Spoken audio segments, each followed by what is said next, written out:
యెహోవాయందు భయభక్తులు గల వారి పిల్లలకు ఆశ్రయస్థలము కలదు. సామెతలు 14:26 చెప్పబడుతుంది.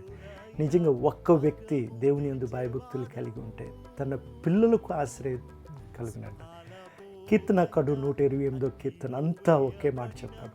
ఒక్క వ్యక్తి ఎవరైతే యెహోవా యందు భయభక్తులు కలిగి ఆయన త్రోవల యందు నడుస్తాడో వాని యొక్క భార్య ద్రాక్షవల్లి వెళ్ళను, తన పిల్లలు ఒలీవ మొక్కల వెళ్ళను ఉంటారట.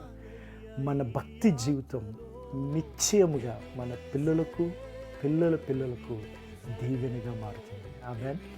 ఇంకొక వాగ్దానం అక్కడ రాయబడింది 27లో, యెహోవా యందు భయభక్తులు కలిగి ఉండుట జీవపు ఊట అంట.